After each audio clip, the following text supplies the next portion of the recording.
Hello Stratters, Nick back again with another match of Bant Humans in Modern, our third and probably final match.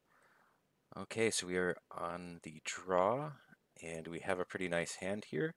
So we can curve out Avacyn's Pilgrim into, okay, Affinity it looks like, perhaps. Yep, Ornithopter Darksteel Citadel. Okay, so this is a tough matchup, game one, simply because we don't have a lot of flyers. We don't have any main deck artifact destruction. This Avacyn's Pilgrim is pretty nice, and it's a little bit unfortunate that we're on the draw. If I were on the play, I would feel pretty good about this hand because we could, uh, play this Avacyn's Pilgrim, turn 2 the Reflector Mage. Things stand. We'll have to see what they deploy on turn 2, so we'll just fetch out Forest, play this Avacyn's Pilgrim, pass to the opponent. But we're probably going to have to Reflector Mage whatever comes down here, and then Cranial Plating is a really difficult card to beat as well. This opponent plays an island, and let's see what they have. So, for the opponent's perspective, they really want a business card, Steel Overseer, Cranial Plating. So it looks like no plating, otherwise it probably would have come down pre-combat, and they're only going to be attacking for 1 damage this turn. No creatures to tap with the Springleaf Drum. Maybe they have a slow hand. So another Signal Pest. And looks like a Vault Scourge. Okay. So we're going to Reflector Mage the Signal Pest back to the opponent's hand. One of the Signal Pests. And then I think we're just going to try to get into a racing situation. Hopefully we can path. Yeah, so returning 1 Signal Pest on this board is going to save us 3 damage next turn, and over the course of the game, that'll hopefully help us out. Yeah, so really what we want is hopefully a path to exile, then we can rebuy it with this Eternal Witness.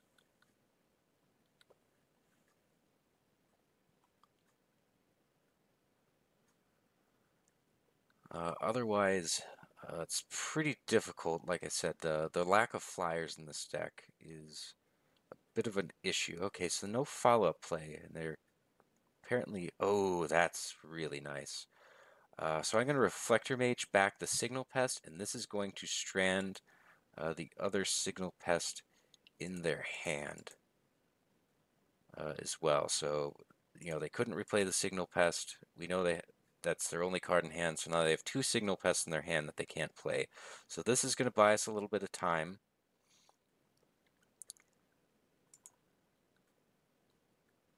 And hopefully that does it. So what we really want now is some sort of Lord effect or a Collected Company. Either of those would be really good. And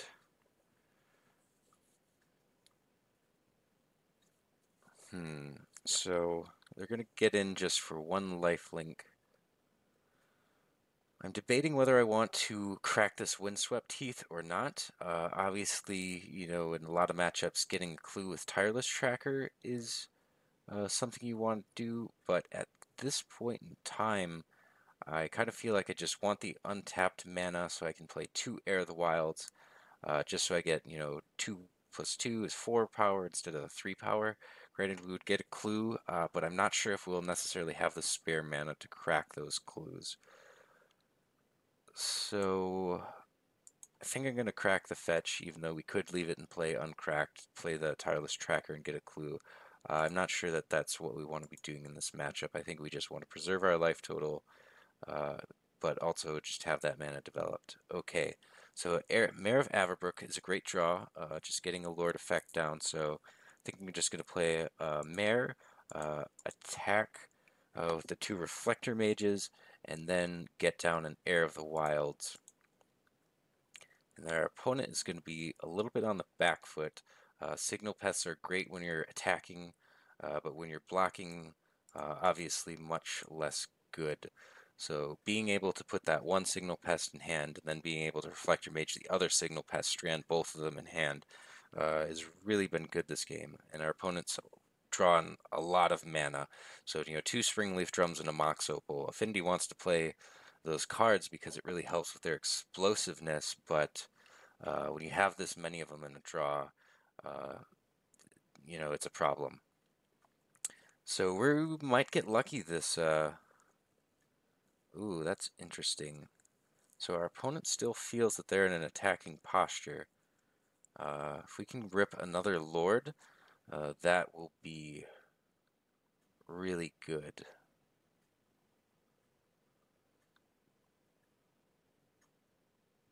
Let's see what we draw. Okay, Moorland Haunt.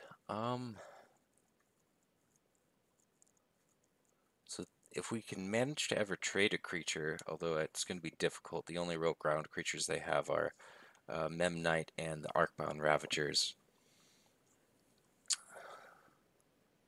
So maybe what we want to do, play Tireless Tracker, play Moorland Haunt, attack with everything.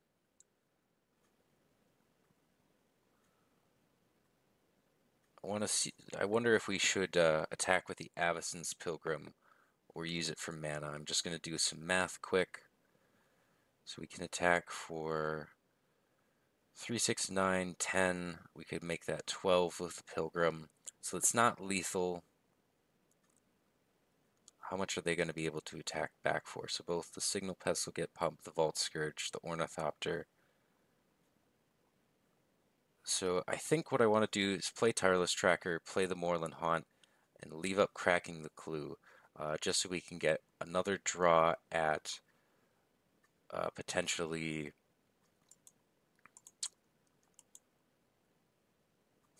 Do I want to...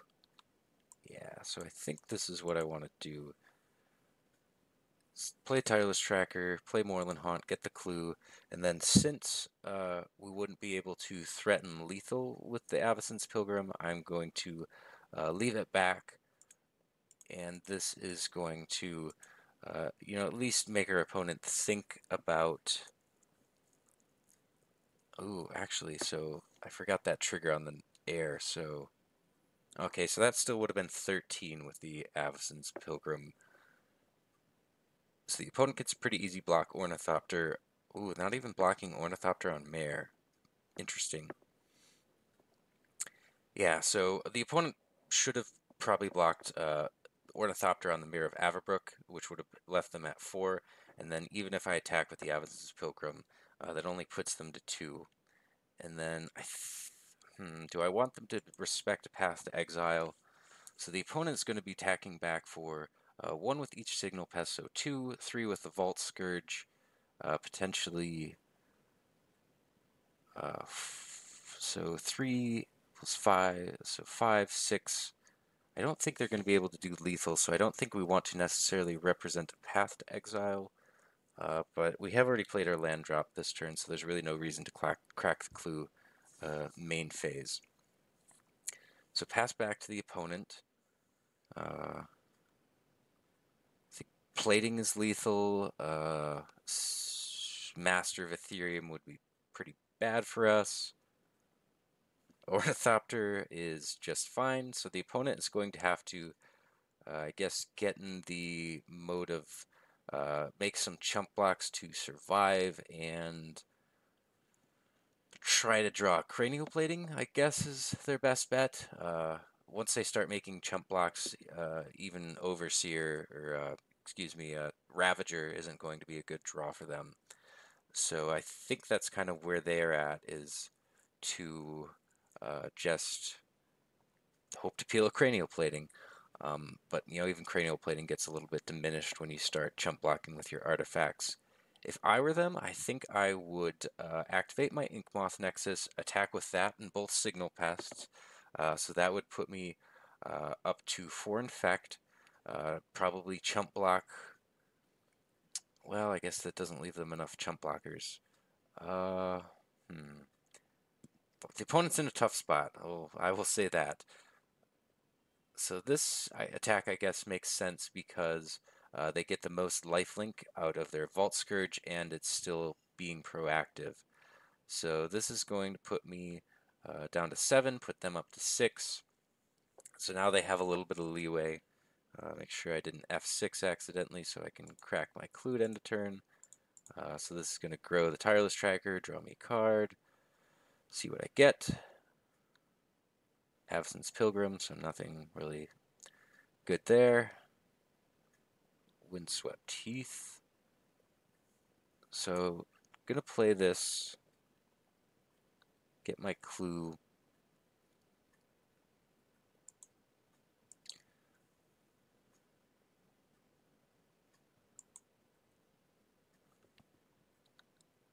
Get another clue. And I think I want to just try to draw maybe a Path to Exile.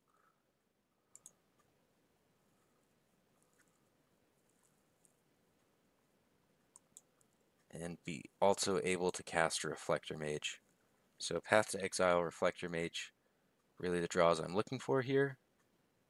Path, okay. So I attack.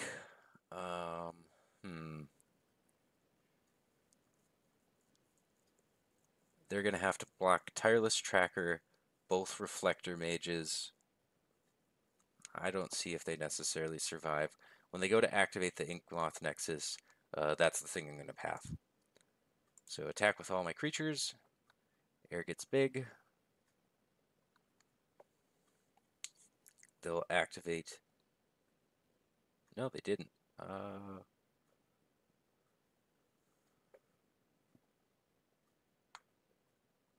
They have no cards in hand, so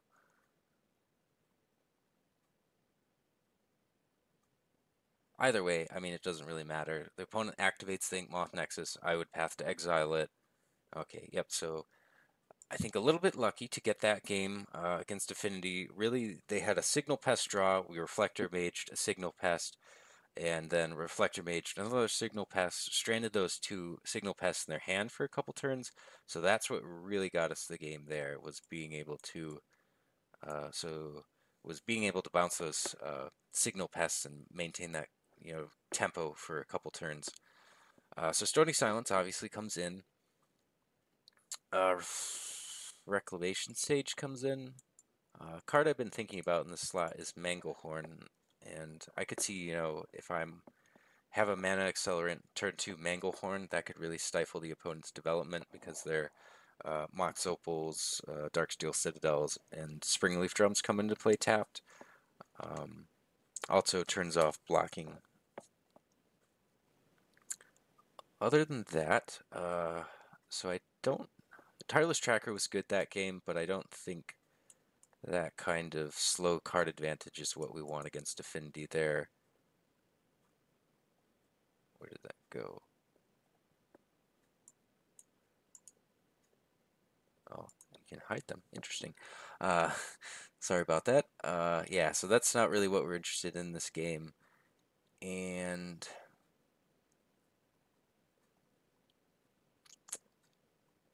Heir on the ground isn't the best. I kind of want the mana acceleration because that's really what lets us. There's a lot of matchups where the games are slow and grindy, and I cut these cards. On this case, having a Death Toucher on the ground doesn't seem very good.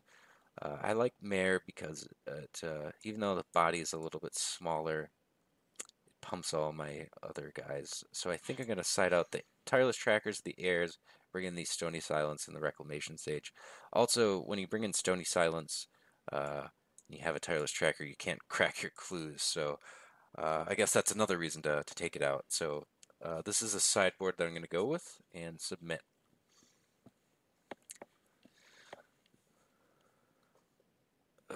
So this hand, 5 lands is a lot of lands. But we have 2 interactive removal spells. This is a tough one. I think I'm going to send it back just because we have Stony Silence in our deck, and mulliganing is just another shot at getting a Stony Silence. Also not very good, so mulligan, and this hand is fine. Okay, so opponent mulled to 6. I'll keep that. I want to have, you know, double green for the Eternal Witness, third land for Reflector Mage. So,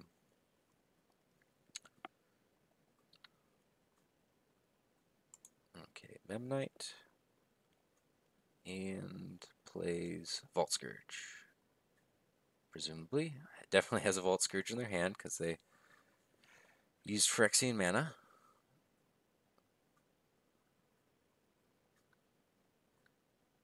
Okay, just play the Hallowed Fountain tapped. Next turn, probably just Forest, Mayor of Avabruck. Turn after that, Reflector Mage, one other card. So, see if they have one of those business cards on turn 2. You know, if Steel Overseer would be good. Cranial Plating, definitely good.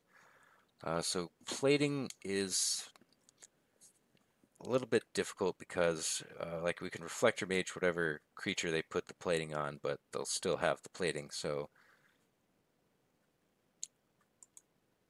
that's probably one of their better threats with the hand that we have. Obviously, if we had Reclamation Sage instead of like a Reflector Mage, cranial plating becomes worse, but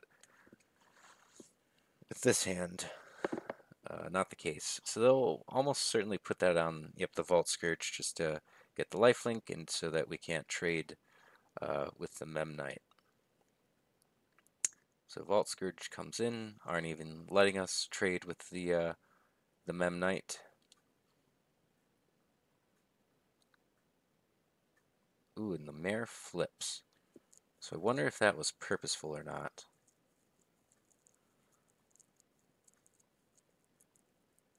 Okay, so now, since I'm going to be playing Reflector Mage, I think I'm fine shocking.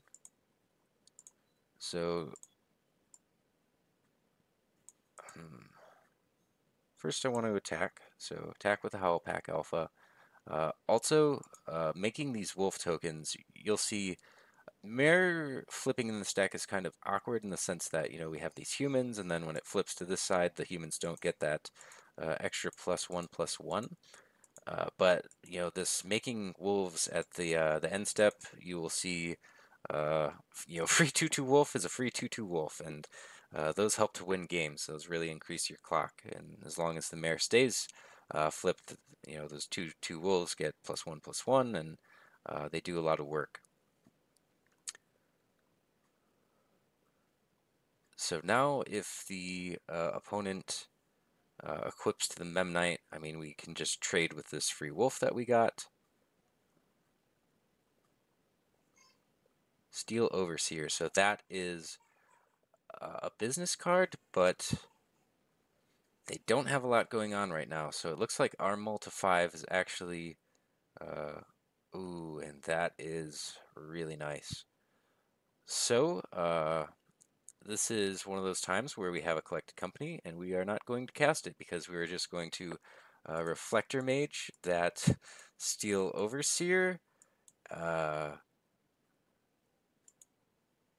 attack with everything. You know, even if they put the cranial plating on the Memnite, we're going to have the wolf that we get at end step to block with.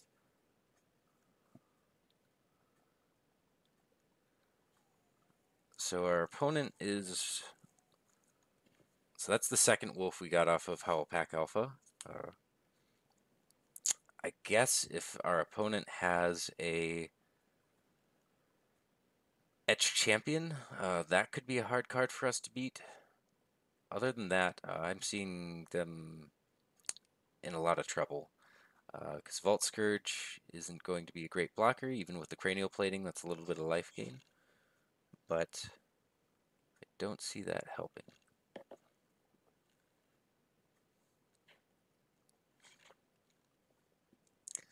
So the opponent is thinking a lot, and a deck like Affinity doesn't have a lot of ways to come back from behind. So, especially, I mean, I'm gonna, you know, crack my fetch, get a land, and then fire off Collected Company. We have 2 more Reflector Mages as well as the Reclamation Sages that we brought in. So I will probably even fire that off.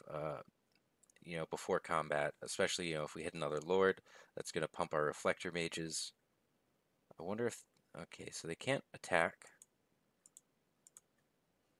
Crack this, and I guess just get Temple Garden. Don't really need another blue mana. Ooh, Stony Silence. So now we have an interesting choice because we can just play a Stony Silence and that is going to be good. Or we can play the Collected Company, which is a little bit more risky. I think I just want to attack, let the opponent trade off the Vault Scourge. Yeah, so I'm going to play this a little bit slower. Just attack with my wolves, attack with the Reflector Mages. They will probably block with the Vault Scourge to gain a little bit of life, trade off a creature with my creatures. Leaving the Howl Pack Alpha in play simply so that it can make me another free wolf at the end of the turn. So they do this, so they aren't really going to take much damage from combat this turn. But then I'm going to follow up with the Stony Silence. That's going to shut off their Cranial Plating, shut off their Darksteel Citadel, and the opponent's going to be really up against it. So I'm feeling pretty favored in this this match against Affinity. And I don't think this is typically how they play out, but I will certainly take it. And you do get these nice sideboard cards, and they help a lot. So let's see if this alone prompts the concession or if our opponent's going to try to stick it out. Thinking about cards that Affinity plays. Oh, well, there you have it. So Stony Silence wins the match for us. Just out of curiosity, want to see what our Collected Company would have yielded. Okay, so Reflector Mage would have bounced the Vault Scourge. But either way, I think we assembled a winning line. That was a really good game and a nice win against Affinity. Hopefully you've enjoyed this video set with Bant Humans in Modern. So I look forward to seeing your comments on the YouTube channel. If there's any comments that you'd like to make. I know, probably some of you will have some things to say about the sideboard or, different tweaks we can make to the decks, different questions, and I'd be happy to have you post those. I'll try to view them and respond to as many of them as I can.